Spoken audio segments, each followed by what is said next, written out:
Hello and welcome again to In Conservation With. My name is David Lindo. I am also known as the Urban Birder. And what I must do right at the very top is to thank our sponsors. Firstly, Cower Sporting Optics, who are the manufacturers of the world-renowned Promenade series of telescopes, and they're pretty good telescopes. And also Birds, Wildlife and Nature, the tour company that strives to deliver the best of birding and wildlife watching opportunities throughout the world. So thank you very much, guys, for sponsoring us.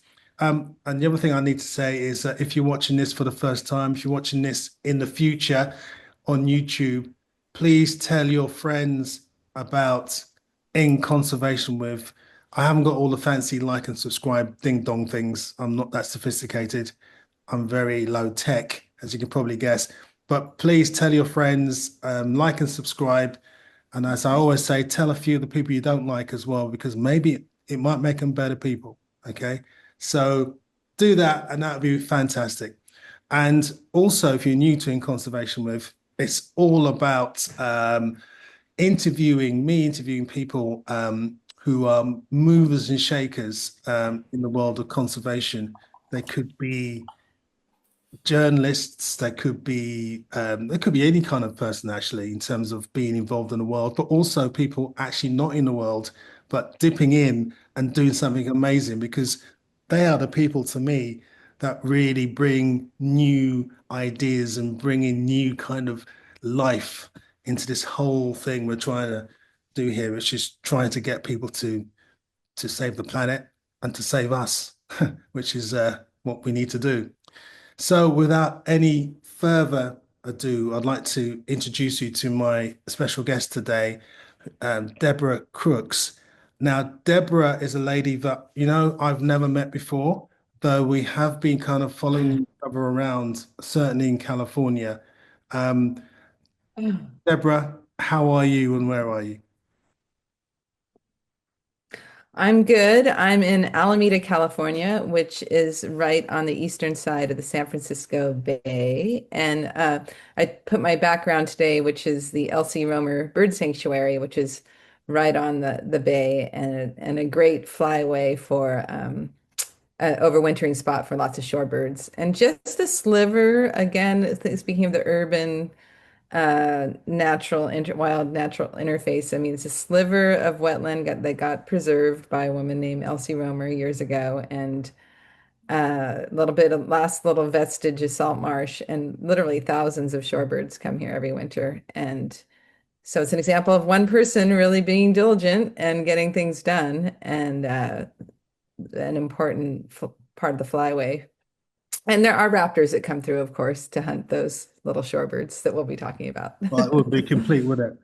No, it's great. All right. On one level, it's sad that there's only a sliver left, but it's great that at least that sliver is protected.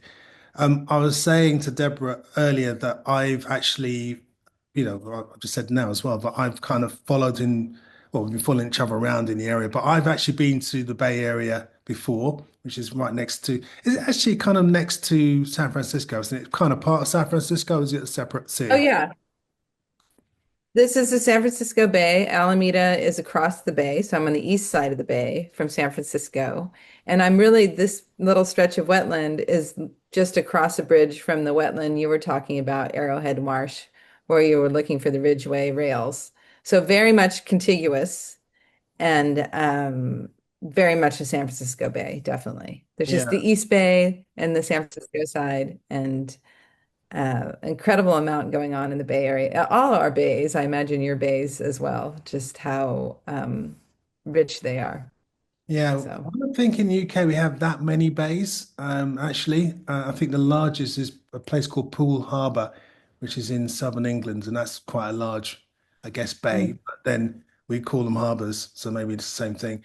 But Bay Area, I always hear about the Bay Area now through hip hop records. I might be suddenly walking past someone, or someone drive past me, and you hear, "I'm from the Bay Area," or whatever, and I'm thinking, "Oh, you're a birder." Oh no, you're a hip hop guy. Um, I've also got a great story when I actually went to the Bay Area for the first time back in 2009, I think it was. there's a forest. I don't know if it's called the Golden Gate Forest or something. There's some place. Was it called the Golden Gate Forest? It is. Uh, it's excuse, here's my cat. It's Muir Woods is probably where you went in the Golden Gate National Recreation Area. And Well, Muir Woods is the site. There's old growth redwood there. So you may have that's gone right. there. It's a very famous place. Yeah, that's right. Because It's when I actually where yeah, oh you're saying it's actually where what? oh, I think there was a very important UN meeting there years ago. So it's uh, an amazing place right now. A lot of our national parks are shut down because of the government. But if you get to the Bay Area, go see the big redwoods, definitely in the Muir Woods. Well, I went And to then Golden Gate National. no, Go carry on. on. Sorry, because we're slightly delayed. You were talking about the Oh, I was Golden. going to say, I, yeah, I was going to say the Golden Gate, I mean, National Recreation Area, that's the North Bay. So I wish I'd pulled up my San Francisco Bay map for you. But the North Bay, I'm in the East Bay, and then the West is San Francisco. But the North Bay, Golden Gate National Recreation Area, including having Muir Woods National Park, there's also the Golden Gate Raptor Observatory, which I also am a hawk watcher. So that's the largest flyway for raptors in the fall migration during the fall, obviously, on the West Coast. So right now we're in the middle of raptor migration here on the West Coast as well. It's smaller than places like South America, but it's 19 different species come through, and we have some amazing views up there. Yeah. Well, that's good. But what I was going to say to you was, I was there and I was with the then Golden Gate Audubon Society, who obviously changed their name. And I was with a guy, and he said to me there was a record. Someone a few weeks before had seen a varied thrush in that area, and I'd never seen one before. And I said to him, "Quick, let's go and Hmm. see it." He said, "Well, we've got an afternoon, but it hasn't been seen for a week. There's hardly any chance of it being seen." I said, "Listen, I got the force."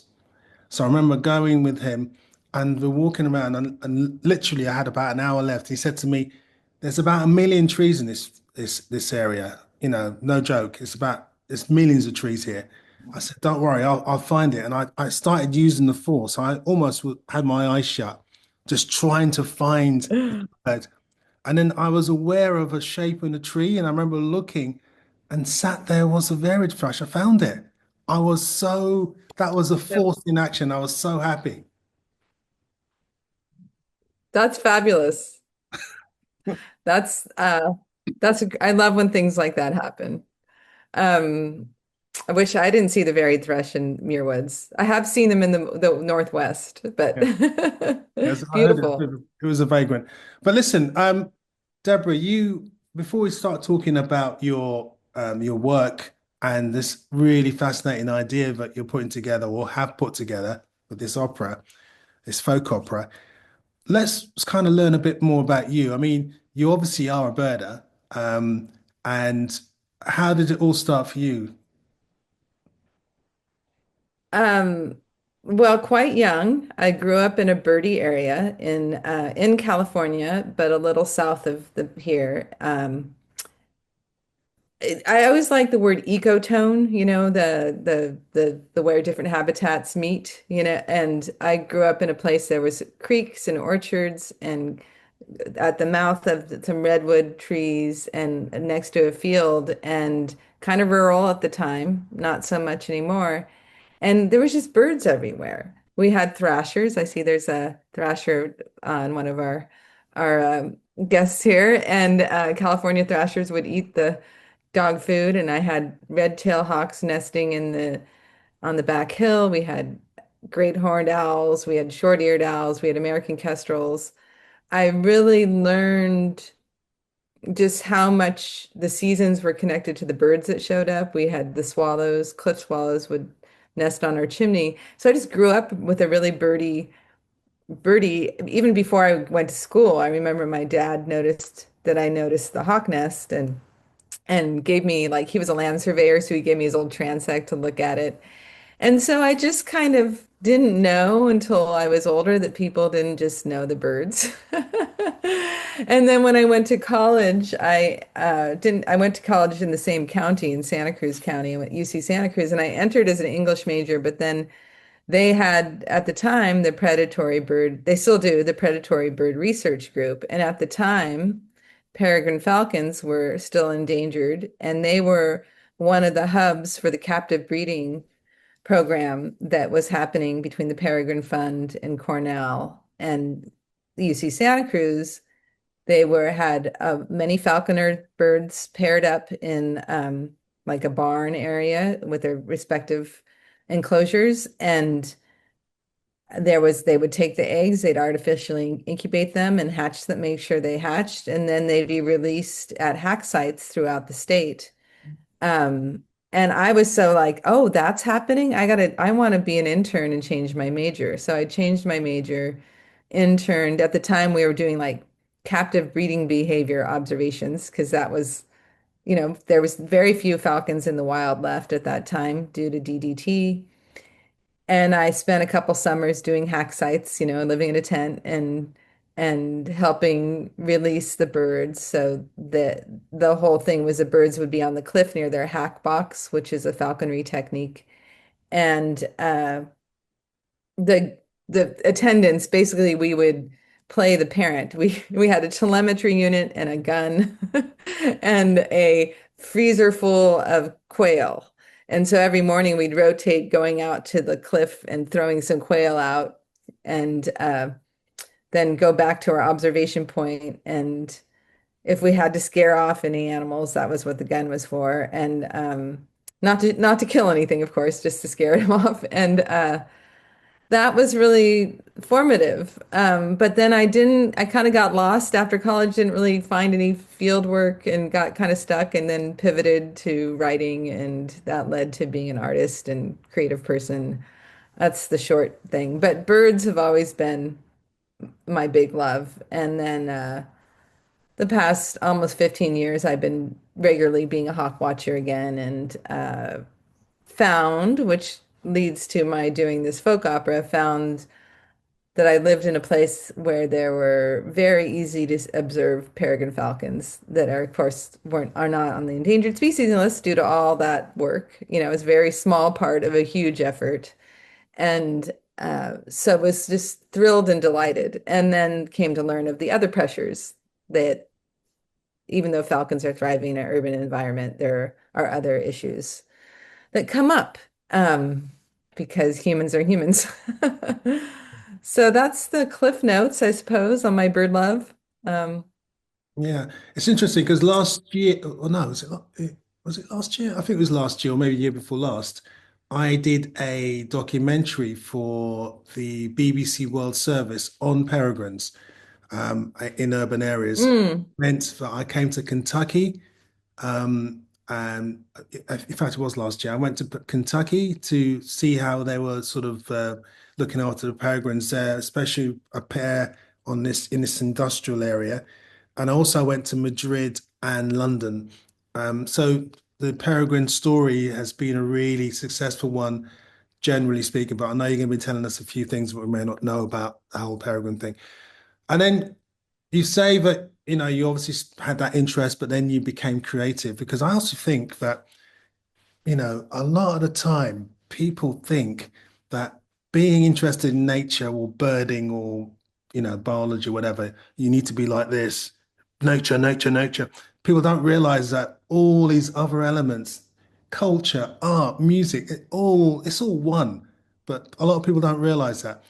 So talk me through the musical side of your development, and did that kind of was that inspired by natural history, or was that just something that came from somewhere else? well, I would say that came from somewhere else. I mean, I had always been a creative person along with being a birdie. I was a creative kid. And kind of, I always say, like, my adult life is kind of getting back to who I was as a little kid when you're free, right? Free and uncensored, and you're just yourself, and then the world kind of crowds in, and you either take that on or you don't. And So I think I just was always writing and making art, and I and liked to sing when I was young, but didn't. It wasn't until I was doing a lot more writing, because oddly, I've kind of and that writing a lot led to writing songs and singing. Singing, I think most people should. Same with the natural world. I think humans are meant to sing, whether you sing well or not. It's just a healthy thing, and most cultures, going back to native cultures, there's a nature arts, it's all the whole community's doing it, right? There's the people who maybe lead it, but I think that it was just me kind of piecing together what being an actualized human was. And I think above and beyond, I think maybe my deal is a liberation project. And what does that mean? If every human is liberated and actualized, that it, and so are all the other beings, then we're in a peaceful world. So that's the big overarching goal, I suppose. And we all find our way. Um, but I think singing and writing songs are a vehicle, and sometimes you can say things in a song that are and convey it through music in a way that gets into the maybe emotional body, past the thinking mind at its best, which has been fun to harness my bird love to the music. And that really has just been the past 5 years. And that's kind of, exciting to me. Like it's fun to merge these parts and feel like, oh, this is great. This folds it all in. So, and also I don't want to anthropomorphize, but of course it's okay. It's like to know when you're doing science and when you're not. I think just know when you're doing it different, like is speaking to all the different ways to interact with nature. I mean, science objectivity is so important to seeing patterns and figuring out what's going on. And then expressing and that's kind of what starts to happen to me if I'm having an amazing natural experience. I want to express it. Maybe not in the moment, definitely been times, even hawk watching. I've been at Hawk Hill and I've just had it's an amazing view. I mean, I know people here have seen when you're seeing a natural wonder and you are just in awe. What to just be completely like buttoned up about it is kind of difficult. So I've definitely written other songs about that experience and recently put together an art show of a lot of fellow hawk watchers and banders for that reason, because there's a lot of us who want to express that past the actually collecting the data and doing that important work. There's actually the experience of it is it's magic, right? I mean, so I hope I answered your question. You have, I you kind have. of I went mean, off. oh, it's good. It's very interesting to hear your perspective. I mean, it makes me think again about my plans for my next life. Um, in my next life, I'm going to be a Mm, multi-instrumentalist, and I've had a couple of dabblings. For example, when I was about 6 or 7, I played trumpet at school. I was pretty good, but then I gave up. And then, excuse me, I formed a band at school. Me and my friend, we called ourselves Unrehearsed. But we didn't use electric instruments. mm. We used battery operated instruments. So I had a toy organ and I used to play that, even though I couldn't play a note. And then years later, I had a violin lesson, and by the time I finished an hour and a half later, I could play Silent Night on the violin. And she was like, "Oh my God, have you played before? You should be taking more lessons." I said, "No, the next life. Birds this time, next time, music." And on that note, to use a to coin a beautiful phrase there, maybe we can have a look at because you've got a little presentation. Maybe we can see exactly what you're talking about when you talk about this wonderful idea of yours, as well as a bit of background on you. Right. And before I do that, sure, I wanted to just say, David, I would encourage you to pick up the trumpet and, and you have it around because it's fun. Or even your birding trips. I bet after hours, people wouldn't mind a little jam here and there. You know what? It's interesting because I was on a ship recently, going up the Northwest Passage in Canada, and in the evenings, people sat around and guests, and then all of a sudden the guitar comes and someone's got a harmonica, and they sit down and they start jamming, and it sounds you're mesmerized. You're sitting there, you don't know any of the songs. They're all kind of, I don't know, never heard of them, but it's just amazing, to see it get together and sort of jam and actually sound as one, even though they might stop or forget words, what have you. But two, the fact that the people have these instruments in the first place, and it actually does add another dimension. But the problem for me is that my head is full of birds, and to pick up a trumpet, I'd rather pick up a telescope at this point. I completely respect that. I'm just saying, don't censor yourself. I think this is my other thing. I think people, if they're creatively expressed, they're happier. You're free, you know. So anyhow, that's your little bonus encouragement for the call. All right, I'll share a little presentation I made that it's gonna talk about the project Falcons, what led to me making this folk opera.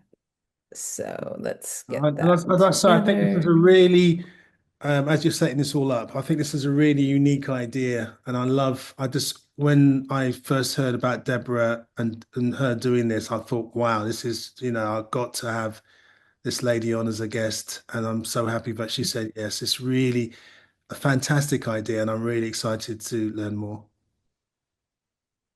Great, thank you. So I'll ride the volume. So this is about Flight Lessons is the name of the show. It's a folk opera, so it's not quite a musical yet. It could probably be adapted in a lot of different ways, but this is how I got to it. So Peregrine Falcons. So this is based on a true story that happened to a pair of peregrine falcons living on a bridge here in Alameda. So you're hearing a little bit of a song called Flight, that's a title track. So I want to write it a little bit. So peregrines, as you know, they are found on nearly every continent. There's 19 subspecies. They have a long storied association with people through falconry and royalty. And they were once, not so long ago, critically endangered in the 19, mainly due to DDT use before it was banned here in the US in 1972, because that was leading to eggshell thinning for many birds of prey. And so they were not able to, they would lay on their eggs and they would break them. And it was quite tragic. And, uh, but they have turned into one of the biggest conservation success stories that we have because, as I mentioned earlier in the call, through many widespread efforts through conservation organizations like the Peregrine Fund and the Predatory Bird Research Group and Cornell and a lot of other places I don't even know about, using falconry birds and falconry techniques to do a lot of captive breeding and then re-release sites of various kinds, they were able to get delisted in the late 90s. And then falcons not only got uh, recovered, they came to thrive in urban areas because falcons do not build nests. They lay eggs in scrapes on cliffs and bridges, steel bridges, skyscrapers. They have proven to be ideal locations for peregrine falcons all over the world. And also, there's lots of prey in the form of pigeons and starlings. And that brings me to this. It's a song title, Synerbic. Synerbic is the species that thrive in an urban ecosystem, and that's uh, the adaptation of wildlife to changes in the environment caused by humans. So falcons have done quite well with all the bridges and skyscrapers, provided there's plenty of prey. And I've seen not only in the Bay Area up until a couple years ago, they were pretty much on every bridge, which that match was showing. And I've seen them in downtown Seattle and Los Angeles. There's an urban population in New York, all over the world. So that brings us to my local pair. And they for this is called the Fruitvale Bridge, and that is right between Oakland and Alameda. There's an estuary that runs under the bridge, and this taller structure on the top, that's an old train trestle bridge. So the falcons have been nesting up on these towers for probably more than 15 years at this point. And in 2011, someone shot the female in one of her fledges. And that was, of course, horrible. And what was going on there? Well, it turns out that it was someone who was a pigeon fancier, and not all racing pigeon owners or pigeon fanciers are people with guns. But there are a subset of this community who are giving pigeon fanciers a bad name because they are prone to shooting raptors. And it's a global problem. It wasn't just this one person who shot a couple birds in Oakland, California. It's all over the world. There's been huge stings in Los Angeles and the Northwest. And then here there's stories about India, and I know it's happened in Great Britain. And the thing is that there's been studies now done on the perception of attacks, because actually raptors are a very small part of what's causing racing pigeon owners to lose some of their birds, because what they do is they let the pigeons out to fly, and then they racing roller pigeons are a type of pigeon that they're bred for kind of an odd behavior, which does attract birds like peregrine falcons. And that but it also just that there's a culture of persecution of birds of prey. And that's something goes back a long way. This idea that they're taking people's livestock or taking people's birds. And, it's an excuse for people who like to shoot things to shoot things. And so when this happened in Oakland, it was a bit of a shock, of course, and a wake-up call. And what happened was that the mother of the female of the pair, Haya, was found shot. One of the daughters was shot too and did not make it. But Haya, the female of the pair, she was rescued and rehabilitated. And it took more than a year to get her rehabilitated. And in the meantime, the male falcon did uh, take on a new mate, because peregrines are incredibly territorial. They come back to the same nest site. They defend their territory. If you've got a good, this is actual pictures from some of the nesting falcons here by a local photographer, Rick Lewis, who's great. It's a great site. They're, a couple hundred feet up in the air over this beautiful body of water. There's plenty of pigeons and other birds to eat. And uh, when a falcon population is healthy, which they were very healthy until a year ago here, there's a floater population, unbreeded birds that are ready to take up with a mate that loses one of their birds for various reasons. Besides getting shot, birds can get injured defending their territory, or they can hit a vehicle, or who knows what happens. It's hard to be a wild animal, even if you've got all the food and a great nest site. So what happened was that Hiko, the male of the pair, he took on a new mate. And so when Haya was released, she couldn't go back home, which was very sad. So anyhow, this was so much of a drama. My songwriter brain kicked in, And I thought, oh my God, this is a story. And I was really incubating this story, not, no pun intended, for a number of years because I thought there's just so many elements in this. There's survival, um, there's the people who love falcons and are fledge watching them and conserving them and rehabilitating them, and then there's the people who are raising pigeons and loving another kind of bird, but somehow have a problem with a different kind of bird, and they're enough to kill it. And then just where this is in the Bay Area, the sides of the bridge have different demographics. There's a subsistence fisher people that fish from the edge of the bridge. The So all of this, I just thought this is just so ripe for telling in my songwriter brain. And so when I got a songwriting residency a few years ago. I'm like, I'm gonna write that. I'm gonna write a musical. I'm gonna write this story. And so Flight Lessons was born and has now become a two-act, multi-act folk opera exploring themes of home, adaptation, and recovery. And three of the characters are the Falcons, Kaya and Hiko, and the floater. And three of the characters are the wildlife biologists who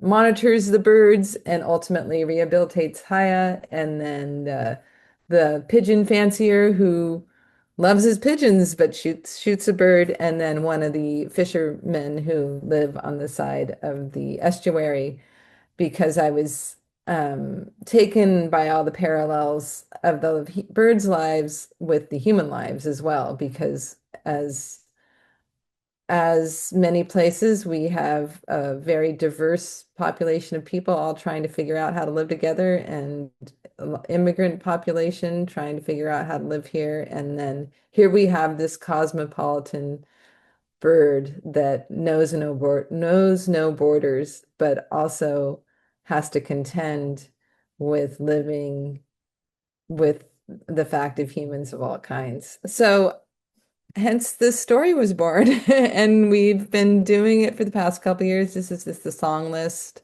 Um, I've got List of Birds. Those are the characters. You're hearing a song called Resonant Elements, which is about flight. And we try to cover all the bases. There's narration. I have an actor, singer, so he's kind of helping the story along. And it's been a lot of fun to do. We just did an excerpt at the Berkeley Bird Festival, kind of part of their closed off street performance. And then I did it earlier in the year, very close to the site. And we're going to be doing it at Morro Bay. And I'm just working on getting it to more audiences, developing it. I hope to do a cast recording at some point. And it's been a lot of fun and really gratifying to marry my interests and activities in a way that hopefully inspires and moves people to love birds that much more. And yeah, it's been great. And I've got, like I said, if you're in the Bay or if you're in California or coming for the Morro Bay Bird Festival, I know David, you were here last year doing the keynote. I'm performing on the Sunday, and then I have a fiscal sponsor, so people can support the show or talk to me about booking a performance. And then I have a mailing list as well. And postscript to all this, because uh, I wanted to say back to the birds, we did this show in February, had a nice sold out show here at an arts venue. And then literally a week or two later, the news came out that 40% of the uh, historic sites that have been full and overflowing with peregrines in the Bay Area were down that 40% by February, not occupied, and bird flu has become a big problem on I'll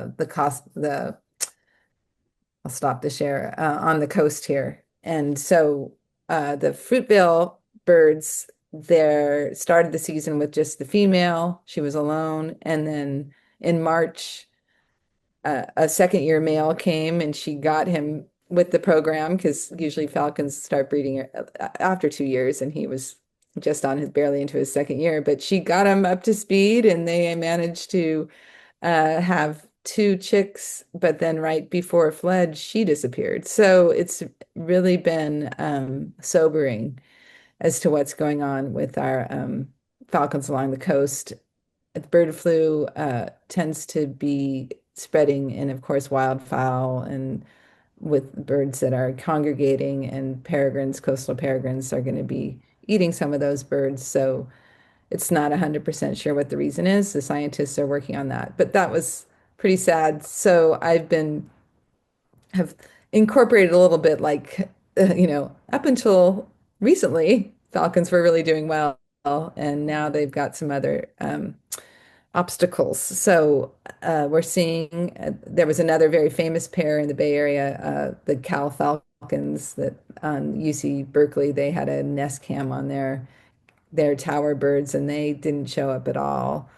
So we're seeing, I'm not sure, we're all looking to see if the male is back. I haven't seen him recently, and just crossing our fingers that we have more falcons around here. Peregrines aren't in, I think they're not in danger of becoming endangered anytime soon because they're doing pretty well in other parts of the country and prob other parts of the world. I'm not sure how it's affecting your continent, David, but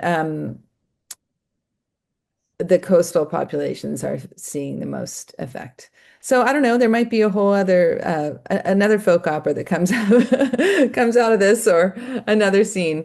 But I really want just to call attention to how much amazing wildlife we have around here, how we have these amazing birds, but there's still a lot of education to do about not persecuting and shooting birds of prey and realizing how precious they are. So. I think what you've done is such a beautiful and unique way of spreading the message, and I applaud you. It's just, where can people actually get to hear some of this stuff? Because obviously, not everyone lives in California. It's people in Europe. So how can we get to sample or Well, I've got some on YouTube. I don't have like I really want to get some studio recordings done. So I would just follow me, deborahcrooks.com, or get on my mailing list and get updates. I hope to be doing more shows than coming up, and I'm working on that. And um, so I would say get on my mailing list, and I can point you to the places to keep up with the project and any news on that front. Yeah. excuse me. I mean, you're talking I have a about, lot of other record. sorry? No, I was going to say I have a lot of other recorded music, but this specific project I haven't formally recorded yet. But that's part of my goal with the fiscal sponsor and that and getting more support for that. This is a So great opportunity for you to plug the hell out of this. Okay. thank Out you. there. And I'm making sure I that, could. we when we get this on YouTube, if you're watching it on YouTube, there should be a link at the bottom of this somewhere so you can actually get to Deborah's stuff.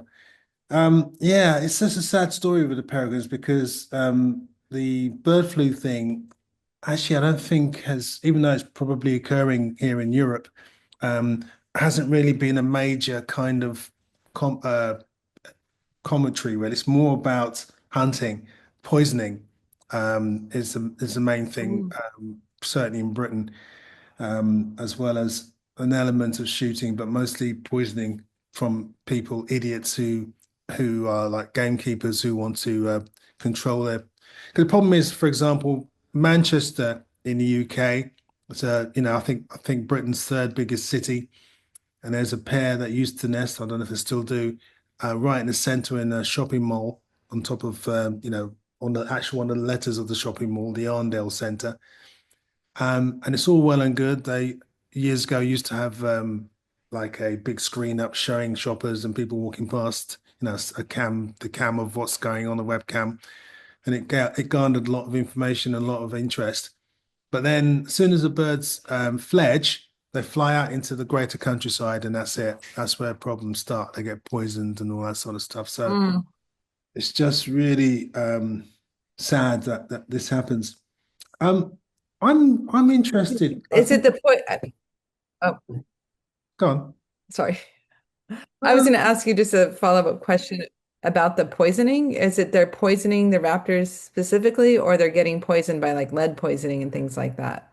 They're Or they're being literally, they're being specifically targeted, either poisoned or oh, shot. And it's not just peregrines. Over here in Britain, we have, well, in England certainly, we have hen harriers, which is related to your northern harrier, and they've been particularly attacked. I mean, we should have in England 300 pairs of hen harriers, but because they've been so persecuted, there's basically a handful, no more than 10. So it's really quite bad, really. And that's why what you're doing and others in their own specific areas is a brilliant thing. And I think what you're doing actually is far better in many respects in terms of reach than, I mean, in the UK, we have a thing called the Hen Harrier Day, which is fantastic. It's all about getting people together to celebrate hen harriers and talk about, what's happening about them and how we can make things better and a little bit of outreach. But the problem is it's a bit of an echo chamber. You're talking to the same people every year, mm, already invested. You need to reach out to new people, and that's what I was talking about right in the very beginning of all of this today, which is people like yourself, even though you are in the world, but you're doing something which is mhm. outside the world, bringing it into the world, but also bringing it out of the world as well, so people can kind of latch onto that, and that's so important what you're doing. I can't stress that enough. It's fantastic. Um, well, you're going to say something. I know we've got a slight delay. That's why you may not sort of sync in terms of our conversation. What were you saying? You're going to say something. Oh, I was just going to say that that's why the arts are important, and not just musical arts, but all the arts. And there was another project that I was a part of earlier in the year that I felt like was also turned out to be a great avenue to talk about birds, and that I was uh, another hawk watcher was she works at the Asian Art Museum, and they had a special exhibit in their Japanese rotation on birds, and she and I figured out a tour to lead bird watching with the artwork, and it was such a fun way to same reach people via about birds via a different medium that was their entry point. And that's what we're talking about, just like using a different entry point to share your information about the nature in the wild. And it has been, I mean, I kind of arrived at it after many years because it felt in my music world, like I think to some people, like, what are you doing? But I'm like, this is finally I'm finding a way to merge these big important parts of my life. So thank you. I'm glad you're understanding what I'm going for. More than understanding, I'm with you. I So, totally feel it. Totally. Um, Talking about writing operas and stuff, how do you do that? Because how does it start? Do you have just one song and then you string it into something else? Because I mean, again, I'm not a musician, not yet, next life. But in this life, I'm not a musician. But I've looked at other people, like for example, the Beatles when they did their White Album, the Electric Light Orchestra. They had an album called El Dorado. I mean, there's quite a few bands, especially back in the 70s and 60s, that kind of had this conceptual idea of having a beginning, middle, and end on vinyl, basically. And I've always wondered, what's your start point? How does it develop? When do you know when to end? I guess it's a story from beginning, middle, and end, but how do you weave it all together? well, it's definitely a process. It didn't just totally happen.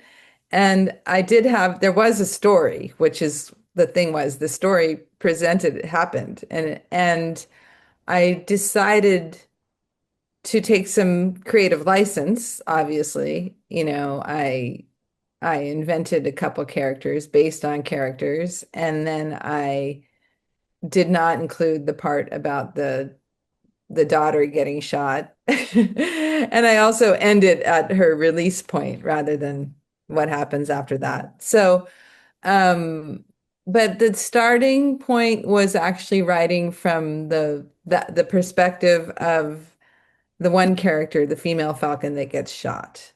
So I started with that, writing a song about what it might be like, anthropomorphizing, obviously, because I do not know, other than I can imagine how amazing it would be to fly like that, right? Um, what would it be like to be a bird that's been shot and is now once for free sitting in the backyard of, of the falconer, and what are they dreaming of and wanting, and then kind of worked from there. I mean, there was definitely and then I did some initial workshop performances that wasn't complete. The story wasn't complete because I had some shows booked, and I thought, well, I'll just present the songs I have, what I have so far, and kind of found my way from there. And so then I started writing from the other characters, and then there was, I definitely we need to inform the audience some things about birds. So there's, a song called The Fastest that says a little bit about what a falcon is, a pilgrim and a wanderer and a royal bird. And so it kind of just built it from there, how do we tell this story from the multiple perspectives? And then who's the pigeon fancier? There's a song he sings called Roller Pigeons, and it's about how much he loves his rollers and also how protective he is of them. So you're trying to get inside these characters and develop them and then present it to audiences, smaller audience, see what works, see what doesn't, and revise as you go. And as with most things, and I'm sure you've gone through this, everybody here has probably gone through this with anything you've worked on. You do something, and if it has enough traction or legs, as I call it, or enough positive response, you continue. And so that's kind of going forth from where we are now. And it could be that there's a couple more songs written. It could be that eventually there's more dialogue Right. So rather than sung through. yeah. So it's work in progress, Yeah. actually. It's work in progress. Yeah, in some ways. Yeah. Yeah. I mean, it definitely is complete, but I think there's always room. And um, but I think it hits all the bases as it is right now, as far as the story. And Yeah. yeah, You do but realize, it's definitely a process. yeah, you do realize that the peregrine may have its mantle as the world's fastest animal removed. Because I read a couple of weeks ago that there's this falcon in Africa called the orange-breasted falcon, I think it is. No one's ever heard of it. Um, but apparently it's been clocked at traveling at 220 miles an hour, beating our peregrine maybe by 20 miles an hour. But because it's so not as sexy as the peregrine, I think they're trying to keep it a bit quiet. But the other thing is, there's another bird called, I think it's called well, certainly the family needle-tailed swifts, in the Himalayas and that area, Mm. and have always rivaled the peregrine in terms of its speed. But I don't think there's anything as sexy as the bird on my shoulder because this particular bird, by the way, is Californian. This was in Morro Bay. We were on a little boat trip Mm. out on one of the yacht's masts. Brilliantly close-up views of this amazing bird, which I was really quite pleased with. But yeah, I just wondered if you knew that. No, and I'm not so it doesn't ruin anything for me because saying something's first of all, do we really know what the fastest animal in the world is? You know what I mean? And if I say one of the fastest, if I have to change it to that, I'm just fine because it's an amazing animal, as you know. It's the And I would fastest, say that I love that you saw, it's the fastest urban animal in the world, for sure. yeah, there we go. And I love that you saw a peregrine in Morro Bay because Morro Rock, that they've been nesting on Morro Rock for probably all time that that rock has been there. And when they were very, very endangered, that was one of the only pair I think that was one or two pairs that they knew of in California for a while. So that's a very, very iconic place for peregrines in California, anyhow. And yeah, they're that's an amazing. Did you take that photo? That's Yeah. fabulous. Oh, thank you. Um, excuse me. Yeah, and in your talk, I was quite surprised that there's or what there was 400 pairs of peregrines in California, which is quite amazing. I mean, in London, which I think has the highest density of urban peregrines in the world, there is over, or there was last year, over 100 pairs nesting in London, in Greater London, which is incredible. But 400 pairs in the whole of California is still a very good number. Well, was if it's still the same now. So yeah.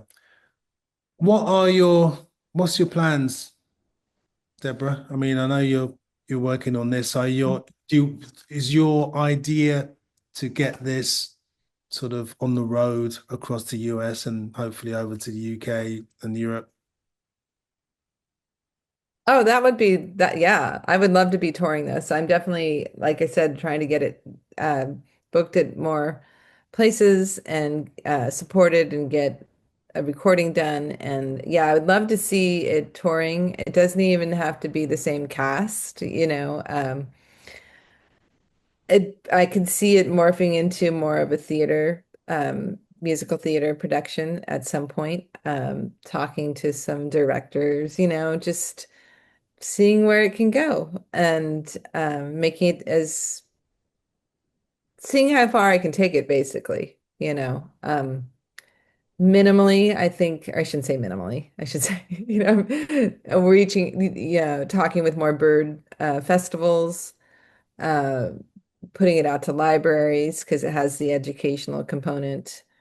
Um, there's ways that the full show right now has 7 people. It could probably easily have more eventually if it was musical theater with, you know, just a regular band and then the actors, singers not playing instruments. But there's a way to do the, you know, the lean and mean part where there's 3 or 4 of us doubling up on parts. You know, there's ways it can go. It's versatile. Definitely. Yeah. Yeah, I mean, there's enough. I had this thought the other day because I'm like, well, there's enough bird songs too. It could be that there's a bird song show that's just talking about different birds, and um, you know, it's finding its way. It's all process. You do things and you revise and you iterate and see what the response is. But I'm having fun with it. So yeah. Good. What is your favorite bird? Oh, that's so hard. Um, I love them all. I have to say that, well, obviously the peregrine is just probably all birds of prey have a little special place in my heart. Like my, you know, red-tailed hawk was my spark bird as a child, and peregrine feels like a totem at this point. I bet, and I should say that my favorite bird of the past year, maybe this year's favorite bird, um, I love black skimmers. They are a big tern basically, and they have that bill. And there was like a half dozen of them that was hanging out at this Elsie Romer, and so that was they just they were just really exciting and felt special to see. And there's something about them also that the way they fly over the water, kind of and skim and they're another neat, beautiful bird. It's really hard to decide, but I would say this year's like, ooh, that was really fun and exciting was the black skimmers that came through. Yeah, fascinating birds, black skimmer. as you say, the bill's two different lengths. The lower mandible's longer than the upper mandible. And what I've always found fascinating about them is the fact that there's three separate species, one in India, one in Africa, and one in the Americas. And that's that. Never do they mix kind of thing. It's really fascinating, even though they're all three of them look the same, practically. Hmm. Yeah. If you could be anywhere in the world, Deborah, Yeah. what would you be right now? Well, I want to go to Japan because I did this whole deep dive on Japanese birds for the Asian Art Museum, and I haven't been. So I would love to go to Hokkaido and see the cranes up there and a lot of the other cool birds. And I like that it's the opposite side of the Pacific Rim. So that's probably the place I would like to be. Yeah. Have you been to Europe before? Yes, I have. Not in a while though. And were you So, birding? yeah. I did a little birding. I wasn't in going through, I remember going to the south of France, the Camargue. How do you have you know what I'm talking about? Yeah. And seeing, yeah, seeing the flamingos. That was pretty cool. There's so many places, I mean, to go that's a really hard question. Well, I'm definitely you must come to Extremadura in southwest Spain and allow me to take you around. I would love that. I would love to do a flight lessons, urban Falcon flight lessons tour. That would be fun. Okay, Yeah. well, listen, Thanks so much for having me. no, thank you. I mean, as I say, I'm so delighted that you came, and I think your concept, your the whole idea of this opera is just brilliant. I think it's really a beautiful way of getting that message across, and that's what we need in this world. We need more sort of thinking outside the box, more originality, because I find that the nature world per se often is quite boring and kind of sticks to the same old stuff that's been done 100 times, 1,000 times before. So well done. I just applaud you. So thank you. Um, if You're welcome. I hope you've enjoyed today's episode, everyone, and don't forget, as I said earlier on, please like and subscribe.